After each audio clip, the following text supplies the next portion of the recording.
नमस्कार दर्शक मित्रों, मैं हूं दिया खटवानी और स्वागत है आपका के न्यूज में। चलिए गौर करते हैं मुख्य समाचारों से पहले कुछ हेडलाइंस पर। पीएम नरेंद्र मोदी ने रेडियो कार्यक्रम मन की बात में नदियों के महत्व, स्वच्छता और वोकल फॉर लोकल पर जोर किया है। उन्होंने कहा कि आजादी के जंग में खादी का जी गौरव था, वही गौरव आज युवा पीढ़ी खादी को दे रहा है। प्रधानमंत्री नरेंद्र मोदी ने शनिवार को संयुक्त राष्ट्र महासभा को संबोधित किया। 18 मिनट के भाषण में उन्होंने वैश्विक सहयोग, वैक्सीन और आतंकवाद समेत कई मुद्दों पर मजबूती से बात की। पंजाब के नए मंत्री आज शपथ लेंगे। रविवार शाम 4:30 बजे चंडीगढ़ में शपथ ग्रहण समारोह रखा गया है। हालांकि इससे पहले ही नया पेंच फंस गया है। नए मंत्रिमंडल में शामिल एक नाम का विरोध हो गया है। जर्मनी की पहली महिला चांसलर अंगेला मार्केल ने शनिवार को पद छोड़ दिया। मार्केल ने लगभग 16 वर्ष तक शासन की बागडोर संभाली। जर्मनी में रविवार को चुनाव होंगे। नक्सल समस्या पर मंथन करने के लिए केंद्रीय गृह मंत्री अमित शाह के साथ आज कई राज्यों के मुख्यमंत्रियों की बैठक शुरू हो गई है। इस बैठक में नक्सल प्रभावित इलाकों में हालात की समीक्षा की जा रही है। तो चलिए गौर करते हैं मुख्य समाचारों पर। पीएम नरेंद्र मोदी ने रेडियो कार्यक्रम मन की बात में नदियों के महत्व, स्वच्छता और वोकल फॉर लोकल पर जोर दिया है। उन्होंने कहा कि आजादी के जंग में खादी की जो गौरव था, वही गौरव आज युवा पीढ़ी खादी को दे रही है। साथ ही कहा कि मेरे उपहारों की नीलामी से मिलने वाला पैसा नमामि गैंग मिशन को दिया जाएगा। आज आज़ादी के 75वें साल में हम सत्तों के कह सकते हैं कि आज़ादी का जंग में जो गौरव खादी का था, वही गौरव आज की युवा पीढ़ी खादी को दे रहे हैं। दिल्ली के खादी शोरूम में 1 करोड़ रुपए से ज्यादा का कारोबार हुआ। ऐसे कई दिन हुए। 2 अक्टूबर बापू की जयंती पर एक नया रिकॉर्ड बन गया। जहां भी खादी, हैंडलूम और हैंडीक्राफ्ट बिकता तो दिवाली सामने है। अपनी हर खरीदारी वोकल फॉर लोकल को मजबूत करने और पुराने रिकॉर्ड तोड़ने वाले की है। छोटी बातों से बड़े परिवर्तन आते हैं। महात्मा गांधी के जीवन को देखते हैं तो महसूस करेंगे कि छोटी बातों की लेकर उनके जीवन में कितनी अहमियत थी और छोटी छोटी बातों से उन्होंने बड़ा संकल्प को कैसे साकार किया। साफ सफाई के आंदोलन ने आज़ादी के आंदोलन को ऊर्जा दी थी।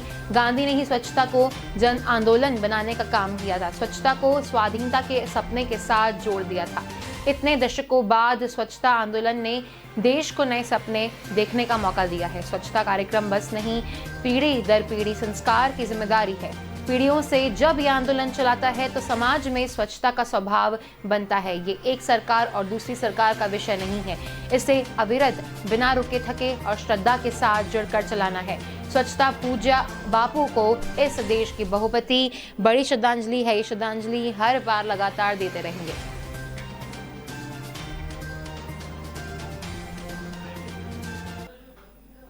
पीएम नरेंद्र मोदी ने शनिवार को संयुक्त राष्ट्र महासभा को संबोधित किया। 18 मिनट के भाषण में उन्होंने वैश्विक सहयोग, वैक्सीन और आतंकवाद समेत कई मुद्दों पर मजबूती से बात रखी। भाषण की शुरुआत में भारतीय लोकतंत्र की विविधताओं और परंपराओं का महत्व बताया। भारत का गौरवशाली इतिहास बताया तो संयुक्त राष्ट्र को प्रासंगिकता बनाए रखने की नसीहत भी दे दी है।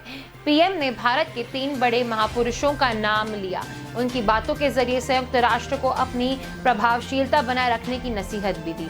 पीएम ने चाणक्य की कूटनीति, दीनदयाल उपाध्याय के अंत्योदय और गुरु रविंद्रनाथ टैगोर की निर्भीकता के सिद्धांत का हवाला दिया।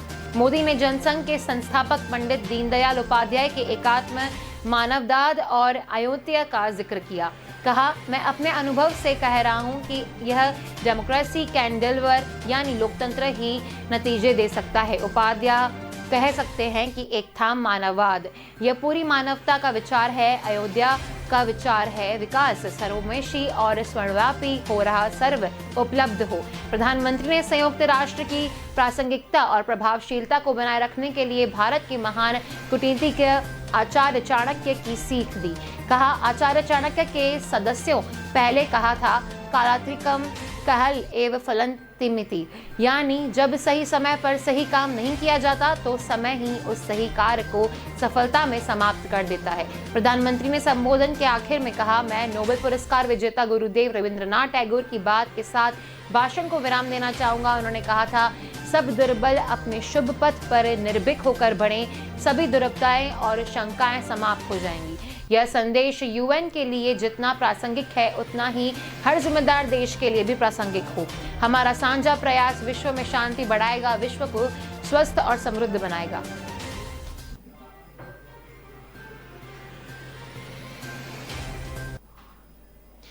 पंजाब के नए मंत्री आज शपथ लेंगे। रविवार शाम 4:30 बजे चंडीगढ़ में शपथ ग्रहण समारोह रखा गया है। हालांकि इससे पहले ही नया पेंच फंस गया है। नए मंत्रिमंडल में शामिल एक नाम का विरोध हो गया है। मंत्री बनने जा रहे विधायक इस नाम को लेकर सहमत नहीं है। इसको लेकर सीएम चरणजीत चन्नी की शनिवार देर रात तक कांग्रेस हाईकमान से बात हुई। चन्नी मंत्रिमंडल के नए चेहरे की अभी औपचारिक घोषणा नहीं हुई है। फिर भी जो लिस्ट बाहर आई उसके बाद कांग्रेस के अंदर ही खींचतान शुरू हो गई है। अभी तक चन्नी मंत्रिमंडल का जो स्वरूप सामने आया है उसमें 6 विधायक ऐसे हैं जो पहली बार मंत्री बनेंगे। पंजाब में मुख्यमंत्री बदलने के साथ ही नए सिरे से मंत्रिमंडल का गठन भी किया जाया है। मंत्रिमंडल का लिस्ट फाइनल हो चुकी है। चन्नी कैबिनेट में सबसे चौंकाने वाला नाम कुपटलाल से विधायक राणा गुरजीत का है। राणा 2017 में भी कैप्टन अमरिंदर सिंह कैबिनेट में शामिल थे। करीब 10 महीने बाद हटने पर उन पर रेत खनन में भूमिका का आरोप था। उस वक्त कैप्टन ने उनका बचाव किया था। विवाद बढ़ने के लिए उन्होंने इस्तीफा देने की बात कही थी। राहुल से मिलने के बाद ही कैप्टन को उनका इस्तीफा मंजूर करना पड़ा। अब राहुल गांधी की अगुवाई में चले मंथन में राणा की वापसी को लेकर कांग्रेस पर सवाल खड़े हो रहे थे। आम आदमी पार्टी के विपक्षी दल नेता हरपाल चीमा ने भी राणा गुरजीत को लेकर कांग्रेस को घेरा है। उन्होंने कहा कि जिस नेता पर भ्रष्टाचार के आरोप थे उससे कैबिनेट मंत्री बनाकर कांग्रेस का क्या संदेश देना चाहती है। जर्मनी की पहली महिला चांसलर अंगेला मर्केल ने शनिवार को पद छोड़ दिया। मर्केल ने लगभग 16 वर्ष तक शासन की भागदौड़ संभाली। जर्मनी में रविवार को चुनाव होंगे। पॉल भविष्यवाणी के मुताबिक वामपंथी रुझान वाली सोशल डेमोक्रेटिक पार्टी मर्केल की क्रिश्चियन डेमोक्रेटिक यूनियन पर बढ़त बनाए हुए है। एसडीपी नेता ओलाफ शोल्ज की लोकप्रियता में इजाफा देखा गया है। मर्केल के उत्तराधिकारी के रूप में सामने आए आर्मिन लेसेट पिछड़ते लग रहे हैं। एसडीपी को लेफ्ट पार्टियों और ग्रीन पार्टी से समर्थन मिलने का आसार है। एसडीपी वोट बैंक के युवाओं पर ज्यादा निर्भर है। शरणार्थियों को पनाह देने के फैसले के कारण जर्मन युवाओं के रोजगार के अवसर कम हो रहे हैं। ऐसे में युवाओं के एसडीपी की नेताओं पर भारी पड़ रही है। मर्केल के खाते में जर्मनी को 2007 की आर्थिक मंदी से निकालने के लिए उन्हें यूरोप में जर्मनी के रुपये का बढ़ाना जैसा मुद्दा है।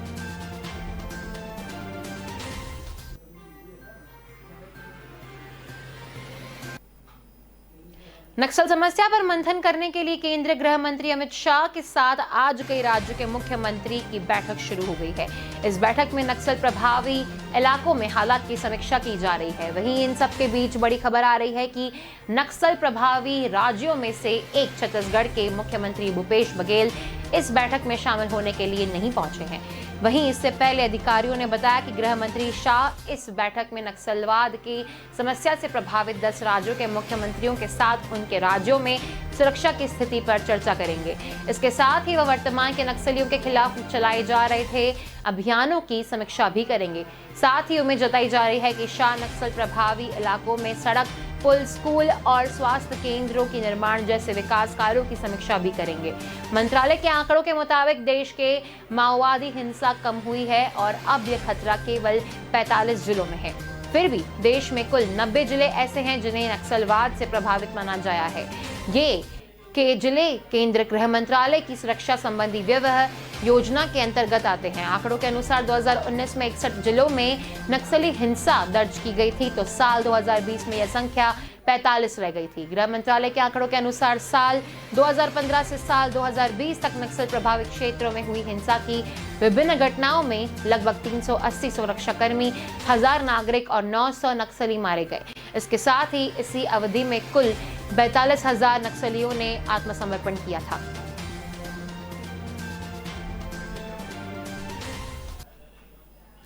सुखोई और मिराज जैसे युद्धक विमान को डल झील के ऊपर आसमान में कलाबाजियां लगाते हुए देखने का अपना एक अलग ही रोमांच है। करीब 3000 छात्र और 700 अध्यापकों के अलावा बड़ी संख्या में अन्य लोग इस रोमांच का मजा 26 सितंबर को लेंगे। कश्मीर के युवाओं को वायुसेना का हिस्सा बनने को प्रेरित करने के लिए वायुसेना ने आज़ादी का अमृत महोत्सव समारोह की श्रृंखला के तहत एयर शो के आयोजन का फैसला किया है। मंडलायुक्त कश्मीर पीके पॉल और जिला उपायुक्त श्रीनगर मोहम्मद एजाज ने इस संदर्भ में बीते दिनों संबंधित प्रशासनिक अधिकारियों और शिक्षा अधिकारियों से अलग अलग बैठकें भी की है। मंडलायुक्त पीके पॉल ने कहा कि डल झील के किनारे स्थित शहर Kashmir international convention centre SKICC में 26 सितंबर को 3000 छात्र और 700 शिक्षक जमा होंगे। ये कन्वेंशन सेंटर के लान में बैठ एयर शो का आनंद लेंगे। उन्होंने बताया कि इस दौरान वायुसेना द्वारा एक प्रदर्शनी भी आयोजित की जाने की प्रभावित है। श्रीनगर स्थित वायुसेना के एक अधिकारी ने बताया कि एयर शो के लिए वायुसेना का सूर्य किरण दस्ता फिलहाल अभ्यास कर रहा है। डल झील के ऊपर आसमान में करतबन दिखाने के लिए पहले ऐसा ही एक शो सुख जिला का था।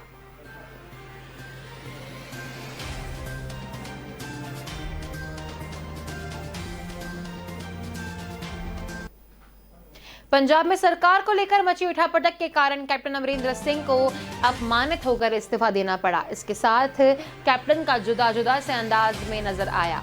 इसके जरिए उन्होंने CIC विरोधियों को फिर से अपनी राष्ट्रवाद छवि दिखाई है। शनिवार रात को उन्होंने NDA बैचमेट्स फिल्मी को डिनर पर पार्टी में दिया। इसके साथ ही 47 बैचमेट शामिल हुए। इस पार्टी में कैप्टन मस्ती भरे अंदाज में नजर आई।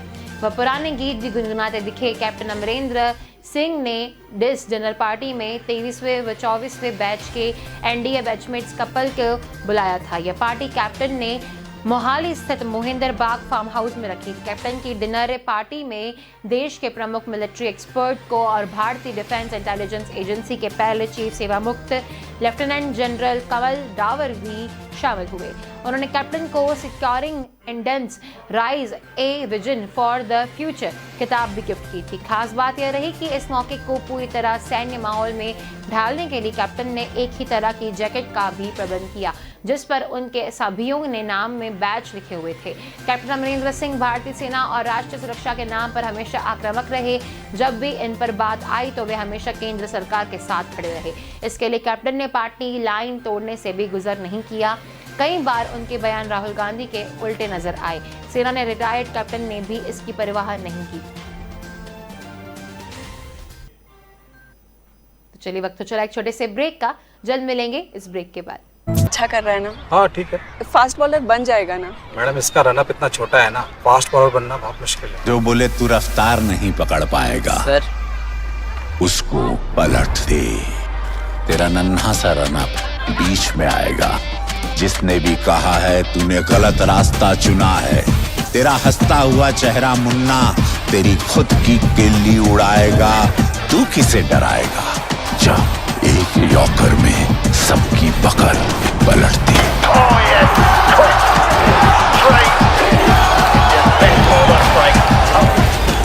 थम्स अप, तूफान वही जो सब पलट दे। Welcome back. चलिए गौर करते हैं आगे के समाचारों पर। पंजाब की तर्ज पर अब राजस्थान कांग्रेस में भी बदलाव का ब्लूप्रिंट तैयार हो गया है। सचिन पायलट ने शुक्रवार को दिल्ली में राहुल गांधी और प्रियंका गांधी से मुलाकात की। पायलट दोपहर बाद जयपुर से दिल्ली पहुंचे और शाम को उनकी राहुल गांधी से उनके आवास पर लंबी मुलाकात हुई। 7 दिन में राहुल गांधी के साथ उनकी यह दूसरी मुलाकात है। 17 सितंबर को भी सचिन की राहुल गांधी से लंबी चर्चा हुई थी। इन मुलाकात को कांग्रेस में बदलाव के हिसाब से काफी अहम माना जा रहा है। कांग्रेस सूत्रों के मुताबिक इस मुलाकात में सचिन पायलट ने राजस्थान में सत्ता और संगठन में होने वाले बदलावों के बारे में अपनी मांगें और सुझाव रखे हैं। सचिन पायलट ने राजस्थान में कांग्रेस की सरकार के बाद होने वाले चुनाव में बुरी तरह हार के ट्रेंड को रोकने के लिए भी अभी से कदम उठाने की सलाह दी है। इस सलाह के अनुसार गड़बड़ियों के शिकायतों वाले फिसड्डी मंत्रियों को हटाने और संगठन में अच्छे नेताओं को आगे लाने की सलाह शामिल है। आगे आने वाले दिनों में कांग्रेस में बदलावों की शुरुआत में इस साल का असर देखने को मिल सकता है। सचिन पायलट प्रियंका गांधी से लगातार संपर्क में थे। शुक्रवार को पायलट राहुल के साथ प्रियंका गांधी से भी मिले हैं। पायलट को जल्द संगठन में जिम्मेदारी दी जा सकती है।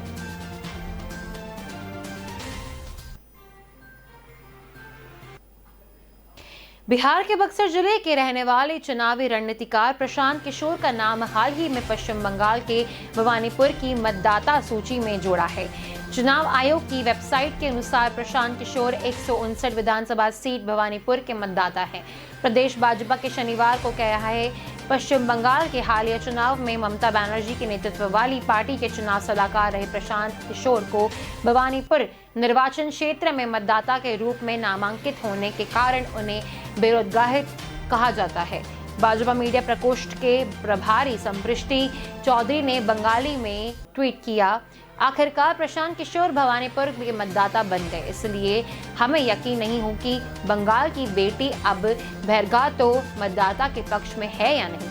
मुख्यमंत्री ममता बनर्जी टीएमसी और टीएमसी प्रवक्ता कुणाल घोष के आधिकारिक खातों को टैग करते हुए ट्वीट के माहौल के विधानसभा चुनाव के प्रचार के लिए पश्चिम बंगाल के बाहर से आने वाले भाजपा नेताओं को तृणमूल द्वारा बहिर्गा तो टैग का उल्लेख किया है। प्रशांत किशोर जो तृणमूल कांग्रेस के सलाहकार रहे हैं ने ममता बनर्जी के निर्वाचन क्षेत्र भवानीपुर से मतदाता के रूप में नामांकन कराया है। भवानीपुर वही विधानसभा सीट है जहां 30 सितंबर को उपचुनाव होने के कारण टीएमसी प्रमुख ममता बनर्जी उस उपचुनाव में मैदान में है। ममता बनर्जी के लिए यह चुनाव बेहद अहम है क्योंकि इस सीट से जीतने के बाद ही वो राज्य के मुख्यमंत्री के तौर पर बनी रह सकती हैं।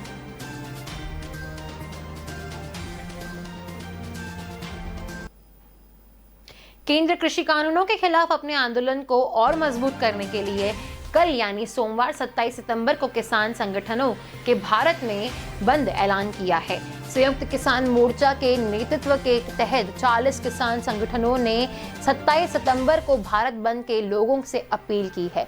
भारत बंद का आह्वान सुबह 6 बजे से शाम 4 बजे तक किया गया है। विपक्षी दल भी अब कृषि कानूनों के खिलाफ किसानों की जंग में शामिल होने के संकेत दिए हैं। कांग्रेस और माकपा से लेकर राकपा और तृणमूल कांग्रेस सरीखे विपक्षी दलों के किसान संगठनों के 27 सितंबर को बुलाए गए भारत बंद के समर्थन का ऐलान कर इस मुद्दे पर सरकार की राजनीतिक घेराबंदी पर फोकस बढ़ाने के इरादे स्पष्ट कर दिए हैं। अब तक किसान संगठनों को नैतिक समर्थक दे रहे विपक्षी खेमे के कई दलों ने तो इस बंधक के समर्थन में सड़क पर उतरने का भी ऐलान करा दिया। दिल्ली की सीमाओं पर किसानों का विरोध प्रदर्शन के भी 26 सितंबर यानी आज को 10 महीने हो जाएंगे। किसानों का कहना है कि भारत बंद से उनका यह किसान आंदोलन और मजबूत होगा। एक्कम ने कहा कि समाज के विभिन्न वर्गों को देश के विभिन्न हिस्सों में किसान संगठनों द्वारा किसानों के समर्थन और एकजुटता के लिए संपर्क किया जा रहा है, जो भारत के लोकतंत्र की रक्षा के लिए एक आंदोलन से साथ जुड़े हैं।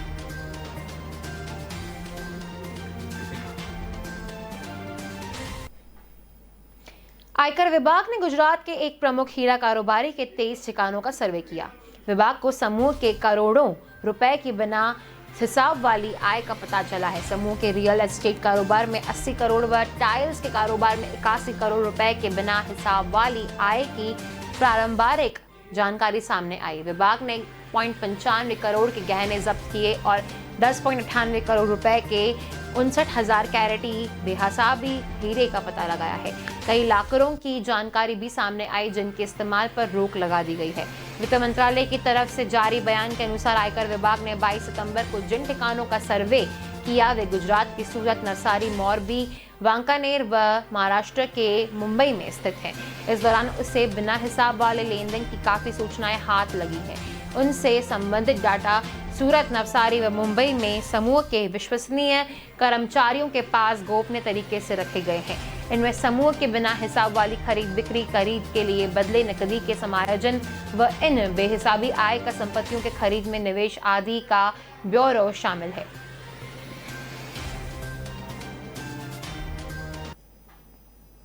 बंगाल की खाड़ी में उठ रहा चक्रवाती तूफान ओडिशा और आंध्र प्रदेश की तरफ तेजी से बढ़ रहा है। इसका सबसे अधिक प्रभाव ओडिशा के गोपालपुर से आंध्र प्रदेश के विशाखापट्टनम के बीच होने की संभावना जताई जा रही है। बंगाल में भी भारी बारिश के आसार हैं। इन राज्यों में मौसम विभाग ने चेतावनी जारी की है। इन राज्यों के कई जिलों में अगले 3 दिनों में भारी से भारी बारिश होने की संभावना है। इसे लेकर मौसम विभाग ने हाई अलर्ट जारी किया है। अगले ही दिन दिनों के दौरान समुद्र में ऊंची लहरें उठेंगी और ओडिशा, पश्चिम बंगाल और आंध्र प्रदेश में मछुआरों के 25 से 27 सितंबर तक बंगाल की खाड़ी के पूर्वी, मध्य और उत्तर पूर्वी क्षेत्र में समुद्र में न जाने को कहा गया है। इस तूफान का नाम गुलाब है, जो पाकिस्तान ने रखा है। बंगाल की खाड़ी के पूर्व मध्य से यह तूफान उत्तर पश्चिम की ओर बढ़ रहा है। यह आंध्र प्रदेश और उड़ीसा के तटीय इलाकों से जाकर टकराएगा। मौसम विभाग के अनुमान के मुताबिक इसका लैंडफॉल आंध्र प्रदेश के कलिंगपट्टनम में हो सकता है। भारतीय मौसम विभाग के मुताबिक रविवार की शाम को चक्रवात गुलाब में लैंडफॉल होने की संभावना है।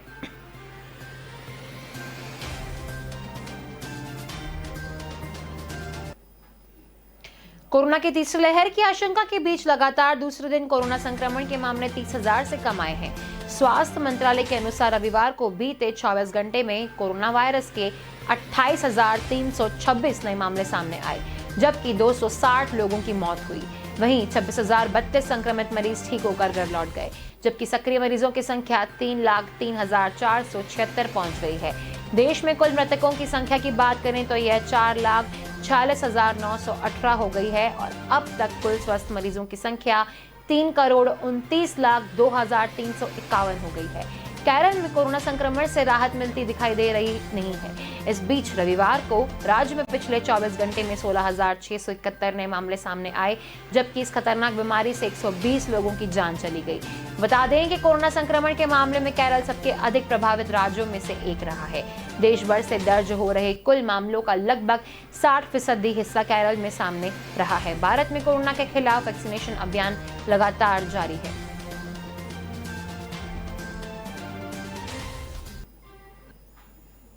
सरकारी तेल कंपनियों ने आज फिर डीजल के दाम में इजाफा किया है। राजधानी दिल्ली में रविवार को डीजल के दाम में प्रति लीटर 25 पैसे की बढ़ोतरी की गई है। इसमें बाद यहां डीजल 79.7 रुपए प्रति लीटर पर पहुंच गया है। इससे पहले शुक्रवार को भी डीजल में दाम में 20 पैसे की बढ़ोतरी हुई थी। हालांकि पैसों की कीमत में इन दिनों की दिन कोई बदलाव नहीं किया गया है। पेट्रोल प्रति लीटर 101.19 रुपए पर स्थिर है। देश में सबसे महंगे पेट्रोल डीजल राजस्थान के गंगानगर में है। यहाँ पेट्रोल 113.7 और डीजल 102.80 रुपए प्रति लीटर बना है। कच्चे तेल के दाम एक बार फिर बढ़ने लगे हैं। इसी का नतीजा है कि कच्चे तेल का बेंचमार्क ब्रेंट क्रूड शनिवार को $78 प्रति बैरल के लेवल को पार कर $78.5 पर पहुंच गया है। इसके साथ ही कच्चा तेल 3 साल के रिकॉर्ड हाई पर पहुंच गया है। इससे पहले अक्टूबर 2018 में ये 78.24 पर पहुंचा था। कच्चे तेल के दाम बढ़ने से अगले वाले दिनों में डीजल और पेट्रोल के दाम और बढ़ सकते हैं।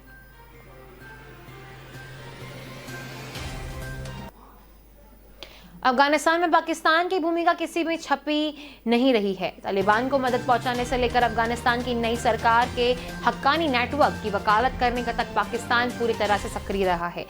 विशेषज्ञों का कहना है कि अफगानिस्तान में समस्या की असली जड़ पाकिस्तान ही है।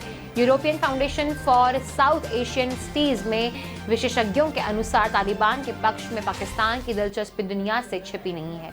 पाकिस्तान के प्रधानमंत्री इमरान खान ने हाल ही में एक साक्षात्कार में तालिबान को वैश्विक मान्यता देने का अपील की है।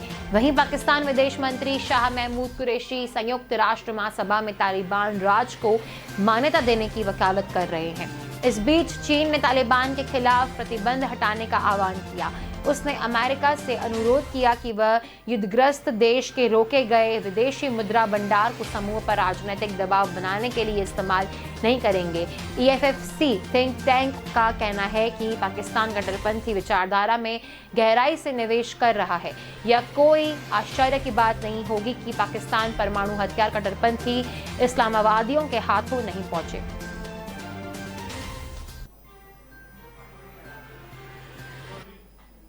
तो अभी के समाचारों में बस इतना ही। अधिक जानकारी के लिए देखते रहिए के न्यूज़। नमस्कार।